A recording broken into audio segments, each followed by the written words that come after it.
Hey, classmates. Guess who? Deanna. I mean, Teach.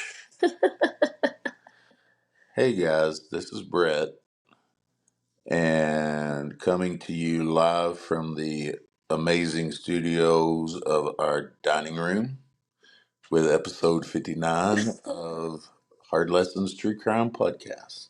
That's right. So, Teach, how was your week?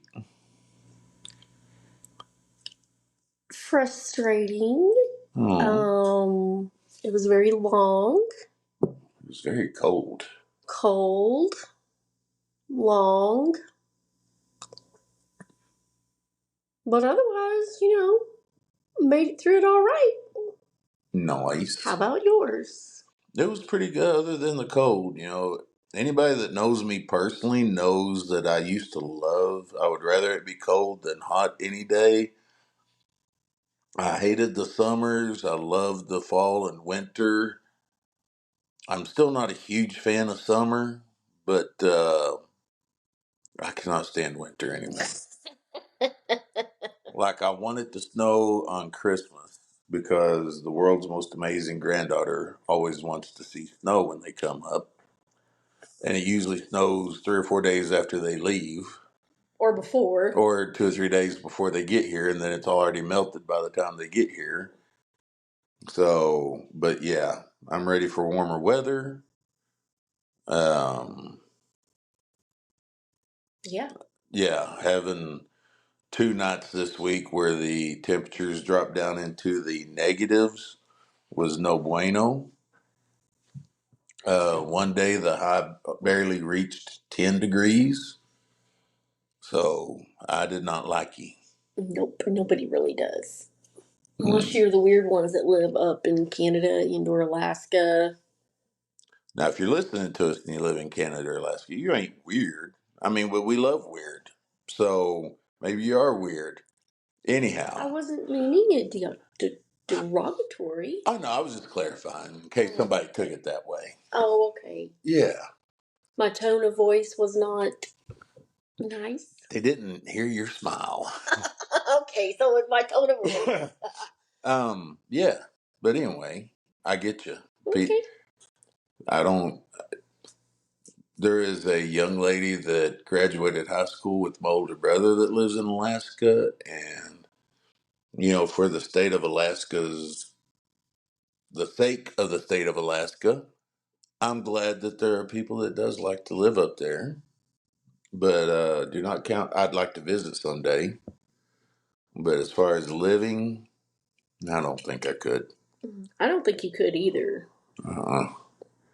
Uh-uh. You liked it when it would snow and get cold from the comfort of your home. Yeah, if I could stay inside the house and not have to go out and work and just enjoy the snow from the den with the fireplace going and maybe Harry Potter on the TV, perfection. Yeah. But having to go out and be the hunter gatherer type in the wilderness, yeah, the good, the, the good Lord knew when He put me in this era, I would not have made it in Little House on the Prairie times. Yeah, your name just wouldn't be Brett. Hmm, And you'd be out there working because that's what you did. probably, But I understand. quite possibly, my love. All right, you ready to get started? I am. Class is in session. The more you know. Dun dun dun. Teacher's favorite segment. Yes. I'm opening my filing cabinet now. There you go. This one come from the mind of Brett. This is something I learned back in the 90s. And I did confirm it, making sure that I didn't make it up like the movie night we had at our house one night. And Talia's friends scared the bejeebies out of a bunch of y'all that apparently nobody remembers but me. So I did confirm this, so it actually did happen. Okay. The Gillette Razor Company Yes. offered $1 million. Excuse me, I can't even say that without coughing. Offered $1 million to the band ZZ Top to shave their beards off in a commercial, and ZZ Top refused. Oh. That may have been worth it if it was $1 million apiece. Right. But that's their signature, though. I wouldn't have shaved it off either. No, I probably made way more than $1 million just to have them. Yeah. I mean, those are. You don't even have to like really know any of their songs to see a picture of them. Exactly. Well, good for them. Alrighty, so this week is an international true crime. Yes. So we are going to the country of Finland. Finland. And they make some really good true crime dramas. Teach has found several on Netflix and has become a huge fan of them. Mm-hmm. A couple of them I've got interested in. A couple of them I just let her watch and I do my thing. I do research or whatever for the podcast. But Finland. So we're going to Finland. And I had a hard time, if y'all remember from last week's episode, of saying Roy, which is a very simple word to say. So I'm going to say now I'm going to botch some of these names and places. But so would we, so you're okay. The case that we are going to talk about this week is the Lake Bodom murders. Ooh. So where's Lake Bodom, and don't say Finland? I am glad you asked. Located in the city of Espoo, 14 miles to the west of the capital, Helsinki, is Lake Bodom. Ooh. Now, that's what we call it. Mm-hmm. Its actual name, here goes screw up number one, Bodom Minjarvi. Okay. That sounds about right. Yeah, sounds good to me. Yes, ma'am. The lake is almost 2 miles long, 1 mile wide, and 42 feet deep. Okay. Not as deep as what I was thinking, but still deep. It's still pretty deep. Not deep as Lake Meredith over here, but it's getting there. It is popular for camping, fishing, boating, and murder. Well, apparently. June 4th, 1960. No, this old one. This is an old one. 15-year-old best friends. Here we go with names. It's okay. Maila Bjorklund and Anja Maiki, Maki, with two little things over the A, Maiki, set out for a camping trip with their boyfriends. Uh-oh. Seppo Boisman and Nils Gustafsson. Both boys are 18 years of age. And they're how old? The girl's 15. So this is back in the 60s, a little more trust going on back then, allegedly. Allegedly. Before the laws of United States, anything below 18 is a felony? Mm-hmm. Okay. First day of the camping trip was fine. They set up camp, enjoyed time in nature, going on hikes. That would be fun. And built a campfire. Hey, you gotta stay warm. Exactly. I mean, even though it's June, it was still pretty chilly. At night, yeah, I imagine. And you and your friends, when you was growing up over in the Lake Meredith area, y'all would go camping quite a bit, right? Oh yeah, as kids, in the summer we would go, like our family, and then we would have a couple of best friends. My brother and my best friend, we would go and we would be there 2-3 days, and then we'd go camping with them. We were always at the lake. Yeah. My time at the lake as a kid growing up, we would stop one of the fast food restaurants here in town, pick up lunch, drive down to Lake McClellan, have a picnic, maybe walk around for an hour or so, and come home. Well, we need to go camping. I love camping. We need to go back camping. Classmates, the best Father's Day gift that Teach gave me was probably about 10 years ago. And we went to the grocery store and we bought a lot of stuff you eat with your hands. We loaded up our tent. We loaded up our son, Sam, and we went to the lake for the weekend, hung out. Yep. A perfect Father's Day weekend. We need to go do that again. Yes. Except it has to be a different lake. But yes, and then got older, was introduced to Lake Fryer, and the jewel of the Panhandle. We would go camping up there. Me and my best friend Veronica, we'd go camping up there, and just that's what we did. So you can feel their excitement. You know, they're like, yes, peeing in the woods, roasting marshmallows over the campfire. yes, cooking. We tried a pizza once, campfire pizza. How'd that turn out? I don't think the first one turned out very good. I think we tried it again and it was better. And then Veronica is famous for her hobos. Oh, I love hobos. And she is top notch at them, especially camping. So yeah. So when we go off and we're gonna grill or whatever, that's what we do. Is we have. Man.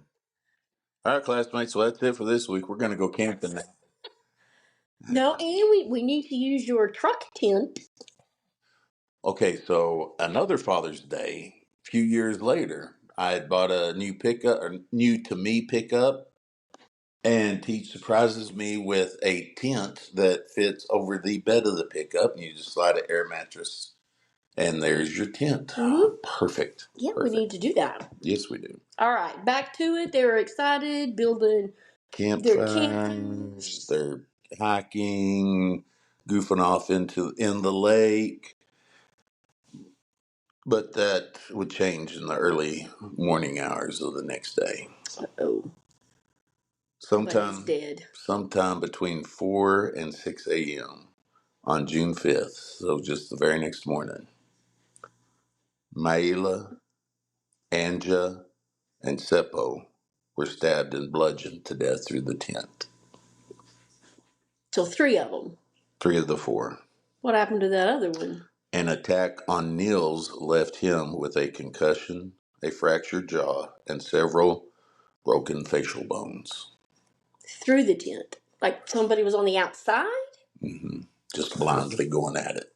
Oh my God, this is scary. Oh my gosh. We're taking Emmett with us. Okay. The first group to come across the scene was a group of, and I don't know how young these boys were. They were just described as bird watching boys. Okay. So I'm thinking maybe like they were in Cub Scouts. Possibly. Or whatever Finland does in comparison to Cub Scouts. Yeah. Anja and Seppo's bodies were inside the tent. Maila, I hope I'm pronouncing it right. I'm doing my best, ma'am. Maila. She was Neil's girlfriend. Maila was on top of the tent. Okay. She was also nude and laying next to Neil's. Okay, so was the tent flattened? Yes, ma'am. Okay. And they were outside the tent killed. Mm-hmm. Okay. Maila's body was worse than her friend's. Evidence showed that she had even been stabbed several times post-mortem after death. Angry. Yes, ma'am. The birdwatching boys, when they came forward later, because they did not call the police to the scene. Why not? But when they would come forward later, said that there was a man with blonde hair walking away from the scene when they first got there. Ooh. Now, I'm thinking that has got to narrow it down because, and I could be wrong in this, but doesn't most Finland have blonde hair? Are you stereotyping? No, I'm not. I'm just thinking. Thinking out loud? Yeah. As a Nordic, I'm not Nordic, but Yes, ma'am. Been taught, I'm gonna say yes. Okay. He had blonde hair? Yes, ma'am. Okay. So the bodies would not be discovered again until around 11 a.m.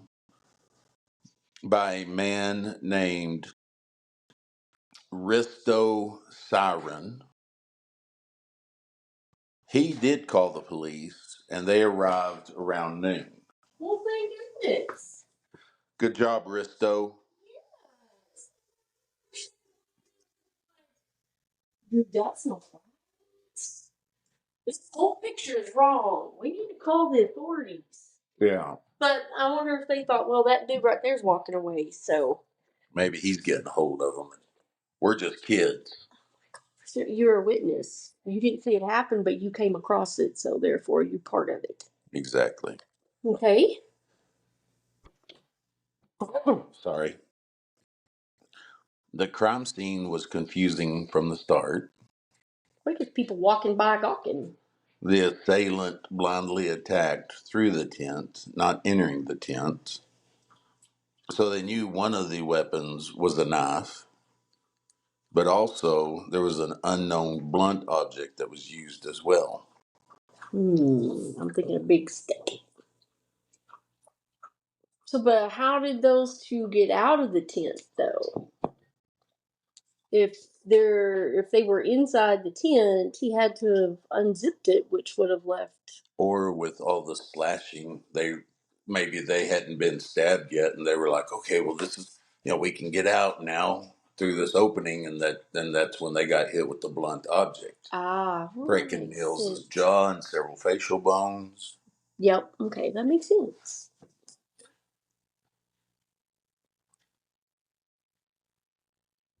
Also, leading to the confusion was certain items missing from the scene. Okay. Both boys, Niels and Seppo, had motorcycles. Oh, Both of their keys to their motorcycles we're gone. were gone, but Well, the motorcycles were still there. so why take the keys? That's dumb. Exactly. Also, Niels' shoes were missing from the scene, Somebody needed some shoes? but they were found about a half mile away. They were too small. Later on, search. Yeah, just kick them off. We'll leave them here. This is creepy. This is stuff that you hear that's happened in the 70s and early 80s. And apparently in the 60s.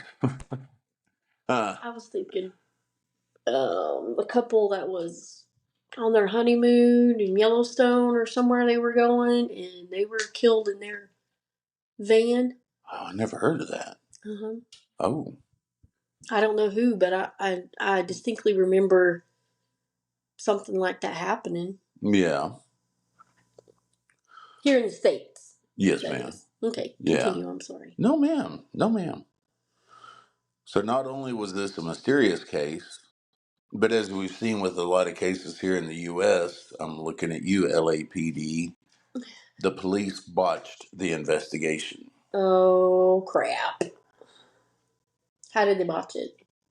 None of the police took official recordings of their findings, so none of the officers Took there. notes. There was no notes. There was no photographs. There was some photographs, but there wasn't like I'll show you some Till exactly. There weren't like what Beverly Chase or Connie Lockridge would do. right, I'd be like taking pictures out the wazoo, like every angle I could think of.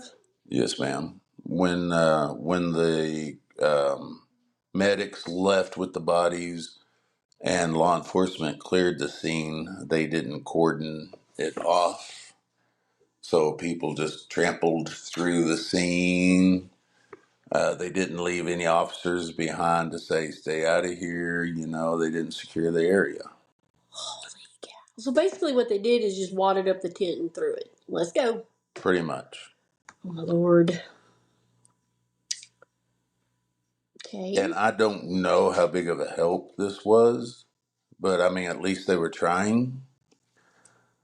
The police enlisted the help of soldiers from the Finnish army to come in and help search for the area. Well, there you go. That I was mean, kind of a smart they idea. were trying, but instead of helping, most of the crime scene was further trampled because they're soldiers. They're not trained in what they're supposed to be doing. Um, so what is the back in the 60s the murder rate in Finland? Was this something that was very unfamiliar to them? Like the police department, like they didn't know what to do. So apparently they've never been trained on how to properly um do a crime scene or whatever, process a crime scene. Yeah.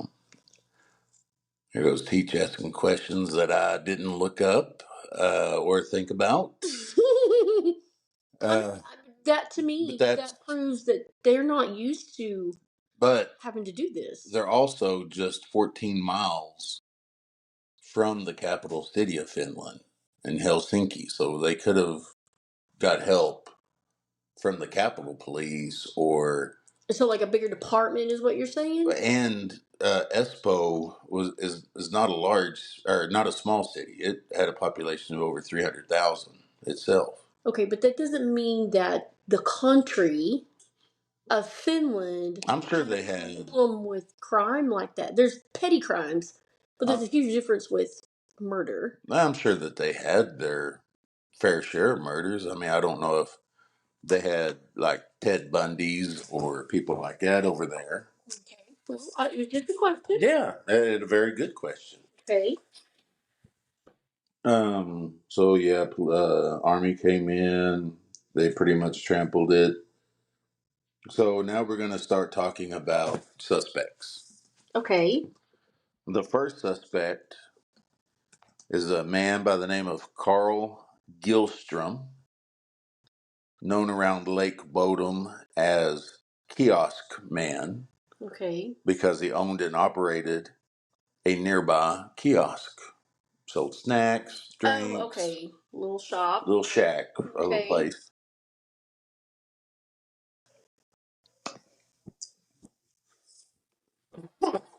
So sorry. Um, Being a businessman, you would think that he would be friendly, congeal, helpful, but he was known to be very hostile. He had been witnessed on more than one occasion cutting down tents and throwing rocks at hikers, not hawks at rikers, as I started to say. There were even a couple of people that claimed to see him leave the crime scene, but they were too afraid of Carl to tell authorities. Um, And Carl himself, both while drunk and sober, admitted to the murders. who did? Carl, the kiosk man, Drunk and sober. while drunk and sober, both. Mm. But in the confessions, Carl displayed knowledge of the crime. However, the confessions were ignored by the police. No, that's just Carl. He'll run his mouth, but he won't hurt a fly. Mm. 9 years after the murders, Carl completed suicide by drowning himself in Lake Bodom. Oh, that's pretty gnarly. This caused DNA impossible to collect. Oh well, yeah. Water erodes DNA, especially over time. On a drowning victim, bones and teeth are the best areas to pull DNA from. However, they did not pull DNA from Carl's bones and teeth because it had been just too long. It was too long, so your DNA in your teeth can dry out or something. Right.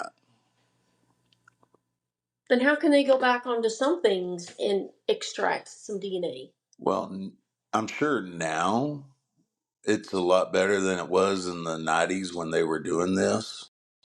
And the DNA was already over 30 years old. Mm-hmm. And now the DNA is over 60 years old. So I don't know if they would be able to nowadays. Hmm. So the next suspect was a person of interest all the way up until 2004. So over almost 45 years. Okay. His name, and go ahead and laugh at me, classmates. His name was Hans Assman. I'm sure it's not pronounced like that. I'm just going to call him Ostman. Hans from here on out. Hans. I'll just call him by his first name. There you go. His last name is spelled Assmann. Ostman. So if that ain't Assman, I don't know what is. Over here in your brain, yes, that's what it is. You do have a junior high brain. That's what makes this podcast so wonderful. Hans was rumored to be a former KGB spy. Okay, that would give him He was the skills. He was originally from Germany, and he lived within just a few miles of the shore of Lake Bodom. In that direct area? In that direct area. So what was the KGB? They were the Soviet Union's foreign intelligence and security agency, established in 1954 until the dissolution of the Soviet Union in 1991. They were the Secret Service men. That was a good song. Yes, it was. It's the only thing I can remember of it, and I butchered it. Hans had a reputation of being a recluse, and along with the KGB rumors, he had been accused of several different murders in the area, but none of them had ever stuck. They don't know how to investigate murder scenes or process it, so you could get off scot-free. Yes, ma'am. That's bogus. The day after the attack, Hans went to a hospital in Helsinki. And remember, that's just 15 miles away. Right. Hospital staff reported that Hans's fingernails were black with dirt, and his shirt was covered with red stains that looked like blood. Looked like it could have been ketchup. It could have been. Hospital staff further reported that Hans was nervous, agitated, and was very aggressive while there. Well, then why did he go? Good question. He had some injuries on his hand. So, you stab somebody so many times that knife's gonna get slippery with blood, and you're gonna end up with some injuries yourself. Yes, but my thinking was, if you knew it was going to aggravate you that much, why even go? You're a freaking spy, KGB dude. You know how to take care of yourself. Exactly. Good question. And if he was that good, he would have known. Maybe they're going to report this. Yes, ma'am. However, with all this, the police never pursued Hans as a true suspect because they said that he had a solid alibi, and that solid alibi was never released by law enforcement. Oh, who was he with? Was he with somebody important? Apparently. Two other local men. Here we go. Polly Luoma and Pentti Soinen. So two of them. Mm-hmm. Okay. At different times were considered suspect, but nothing came of these claims. Okay. But in March of 2004, there was another twist in this crazy case. Oh, wow. So it skipped. All the way up from, There's a movie. I'm sorry. I'll turn that away now. I hate this girl. March of 2004, another twist in this crazy case. Niels Gustafsson, remember him? The name? No, I don't know. He was the one that survived that had the broken jaw. Niels. Okay. Niels Okay. Gustafsson. The only surviving member of the group was arrested for the murder of his girlfriend and two friends. Are you serious? Police claim they had suspected Niels all along, and they have evidence to prove it. What is this evidence? Yes. What is it? Niels' shoes had been worn during the murder. They were covered in the victim's blood, but not his own. Oh. Niels and Seppo, the other 18-year-old that had been there that night, had got into a fight because Niels had got intoxicated and was apparently a loudmouth. A little So bit aggressive while he drinks? apparently, so they get into a fight, and Seppo was a Golden Gloves boxer, so he took care of business, Good for him. breaking Niels' jaw in the process. Was Beppo's hand broke? Or something? I mean, how could they, like, conjure up this stuff? Okay, I'm sorry. No, you're not. I need to know it all right now. Niels sought revenge and blindly started stabbing at the tent. This resulted in all three of them dying. And then he had remorse and brought the girl out, his girlfriend? Then he tried to hide his shoes. That's when the birdwatching boys saw a blonde-haired man leaving. It was him? But he couldn't make it so far because of his injury, so he just threw them and came back. Mm. But Niels' lawyers dismissed this claim. Okay. Of course they would. Defense lawyers are always going to. I mean, that's their job, right? Yeah. Dismiss stuff. Oh, well, here's the evidence. No, that's not real. If they claimed that if there had been a fight and Niels had a broken jaw and all the facial bones broken from this fight, then they would be too severe for him to do all this. He would be in too much pain. No, he wouldn't. Because if he was all hyped up on alcohol and adrenaline, no, he can Adrenaline will make you do a lot of. until you stop in your manic, whatever it is that you're doing. You're all wrapped up into that. You don't know anything until you're coming down, and then you're like, uh-oh. Real raggy. Yeah. So,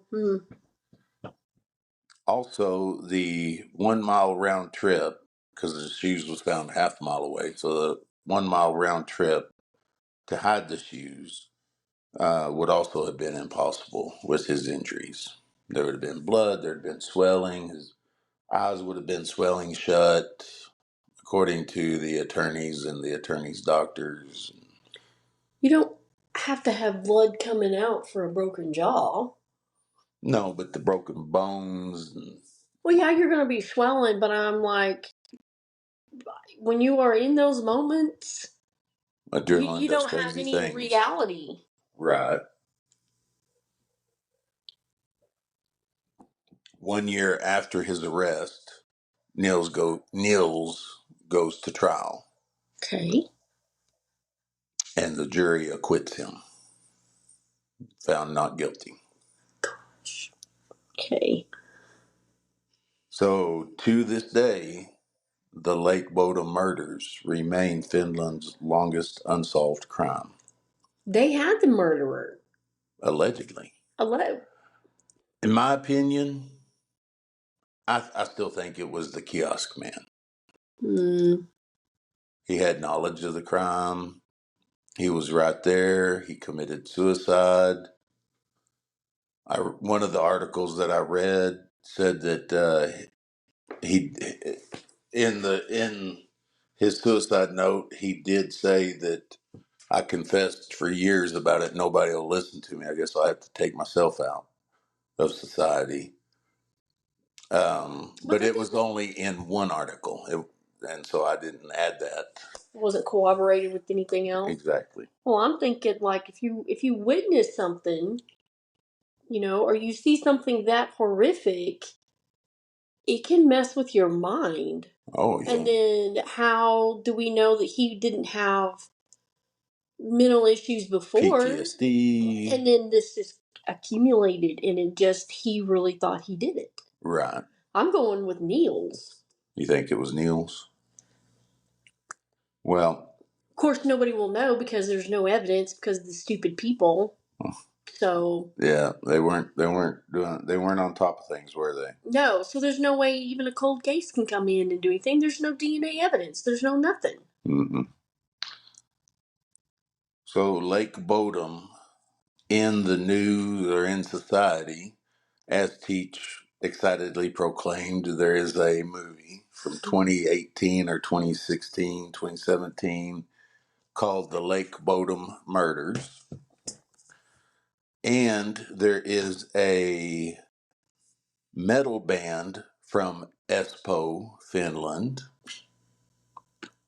called Children of Bodom. And they took their name from the murders. Okay, that's just wrong on so many levels, in my opinion. And so that is the Lake Bodom murders. My bibliography for this week, Teach, is allthat'sinteresting.com. The Lake Bodom murders, Finland's most famous unsolved triple homicide. Medcraveonline.com, DNA profiling from drowned dead bodies. Pretty interesting article. That sounds terrible. History.com, KGB, meaning, agents, and Vladimir Putin. Whoa. I know. Please don't come after me. And finally, atlasobscura.com. Lake Bodom is the name of the article.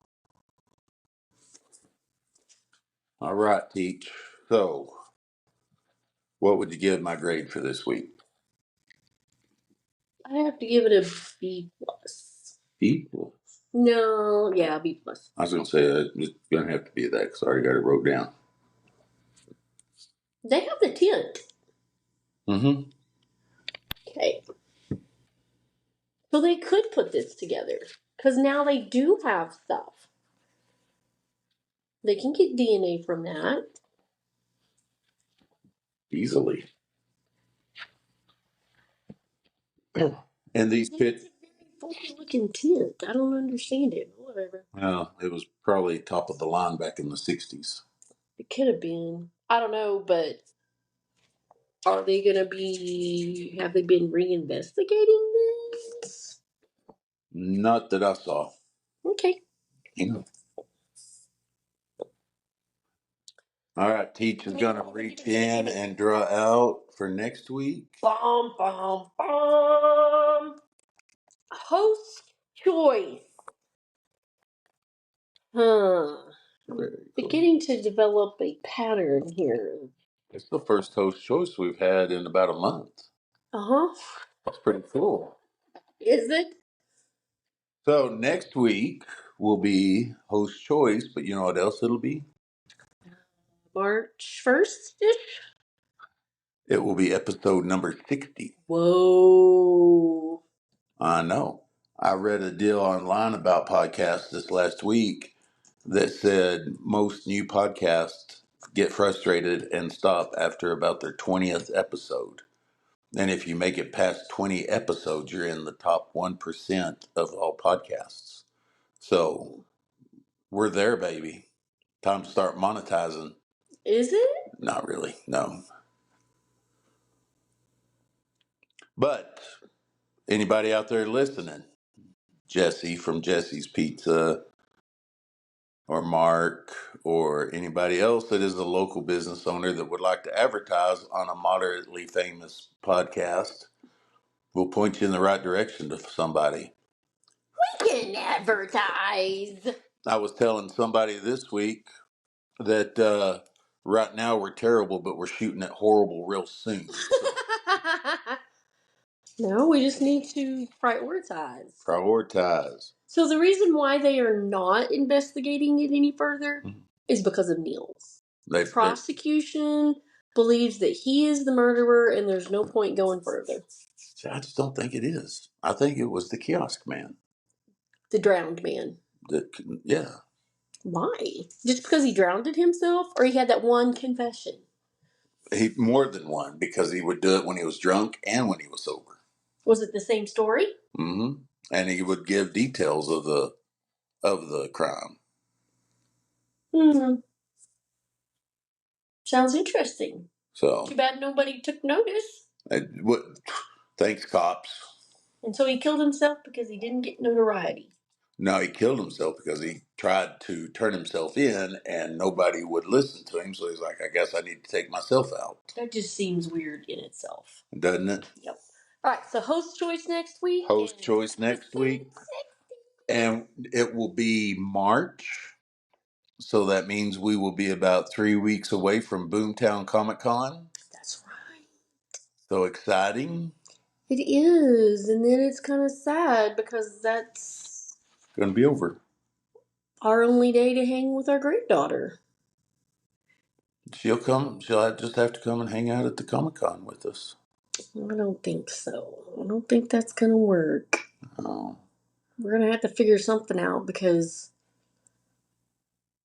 We'll figure it out. Okay. Yeah. All right, classmates. Well, thank y'all again for listening, and we will see y'all next week. Bye! Class is dismissed.